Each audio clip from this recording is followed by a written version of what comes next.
السلام علیکم، بس کیسے ہیں آپ سب؟ ٹھیک ہے، امید کرتی ہوں آپ سب ٹھیک ہوں گے۔ تو اس وقت ہم جو ہیں کاظمین میں موجود ہیں اور اپنے کاروان کے ساتھ جو ہے زیارت کی طرف جا رہے ہیں، تو ویڈیو ضرور اینڈ تک دیکھیے گا۔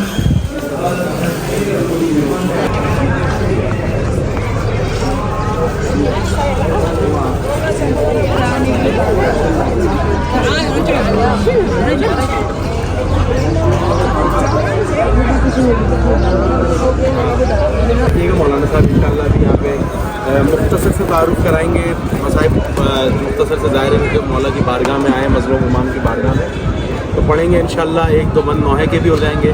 آپ کا جو ہوٹل ہے وہ سامنے جوہرہ شمال ہے، یہ سامنے والی گلی سے آپ جائیں گے، یہ پرانے گھر جیسے ہیں، جاتے کے ساتھ جو ہے فرسٹ رائٹ ہے، اور وہ پھر ایسے سیدھا سیدھا گھومتے ہوئے آپ اپنے ہوٹل کی طرف چلے جائیں۔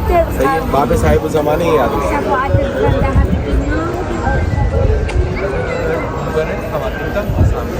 ایک اور مرتبہ صلوات۔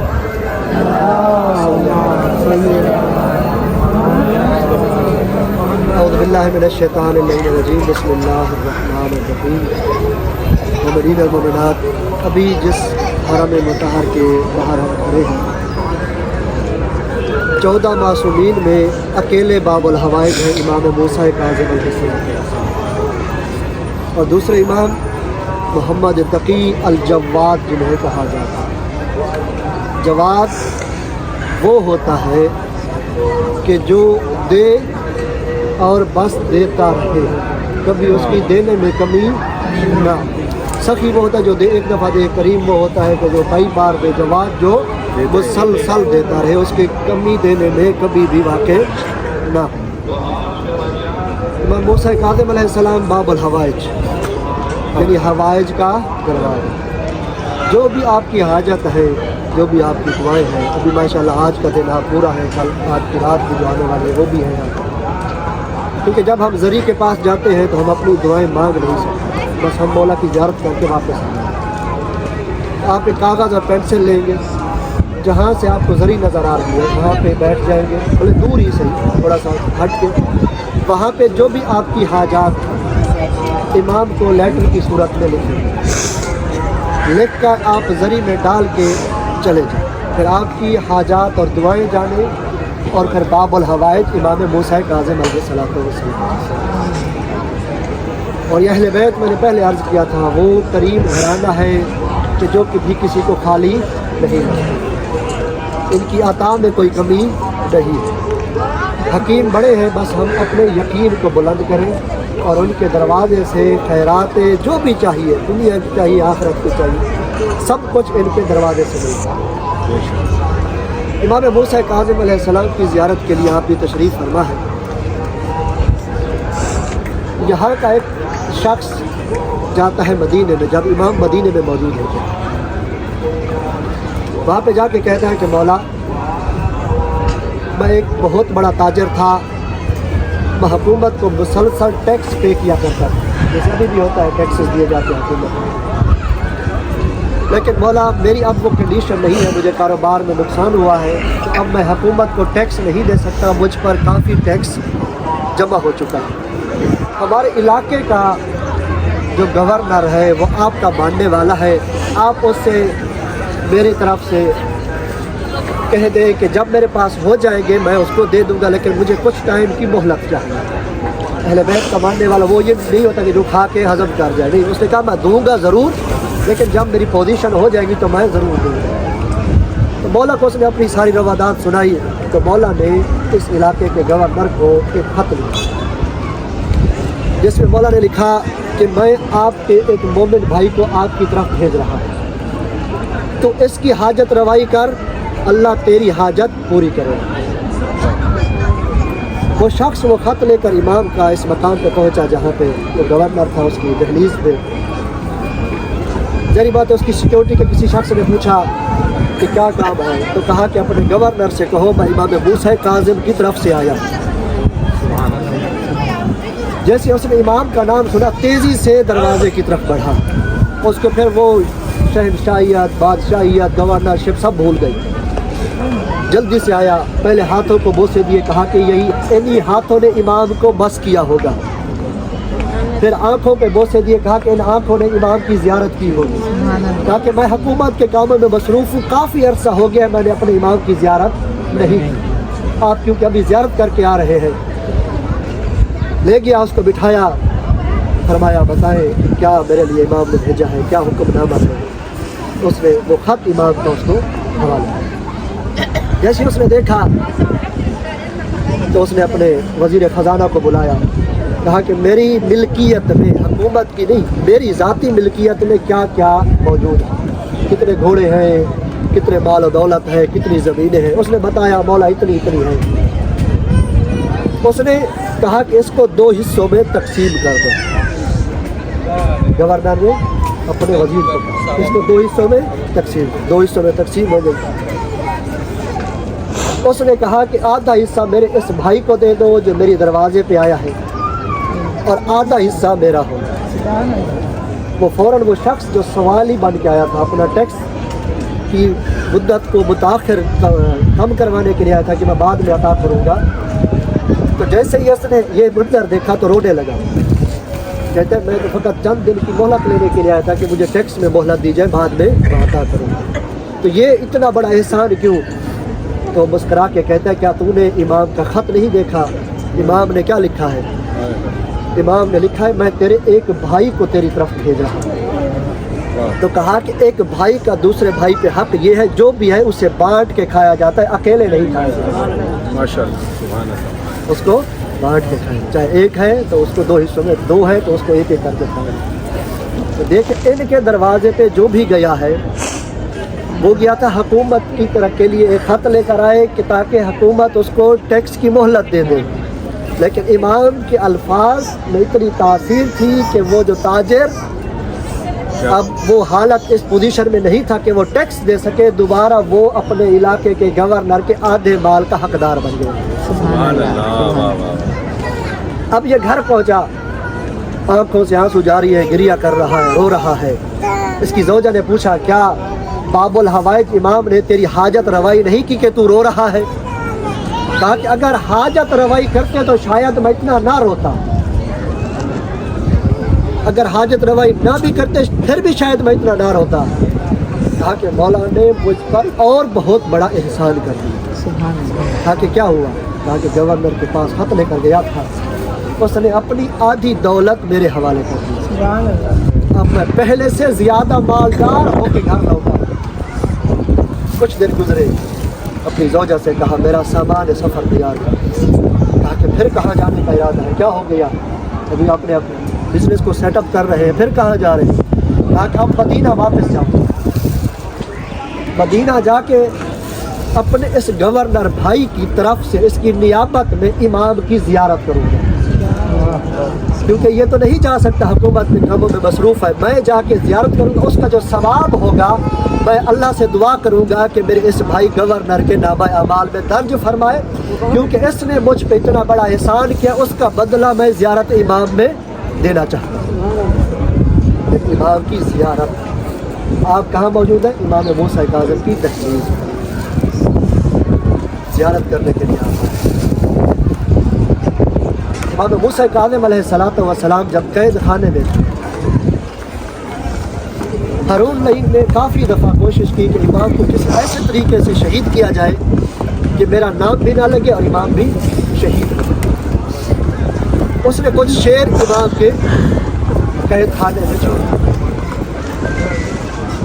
اب شعر جیسے ہی آئے امام کے گرد چکر لگانا شروع کر دیا, اور وہ دل ہی دل میں خوش ہو رہا تھا کہ ابھی یہ شعر کھا جائیں گے. میں کہوں گا جانور تھے, کھا گئے, مجھے کیا پتا, ہم نے تھوڑی مارا ہے یا ہم نے تھوڑی شہید کیا ہے. تو امام نے پوچھا, وہ جب چکر لگانا شروع کیا اور آ کے امام کے قدموں میں بوسے دینے لگے. امام نے پوچھا تم نے ان کو کیوں چھوڑا تھا؟ کہا کہ اے موسیٰ بن جعفر, ہم نے اس لیے آپ کے قید خانے میں چھوڑا تھا تاکہ ہمیں پتہ چلے ان میں اعلیٰ نسل کے شیر کون سے ہیں. مولا مسکرا کے فرماتے ہیں یہ سارے اعلیٰ نسل کے ہیں.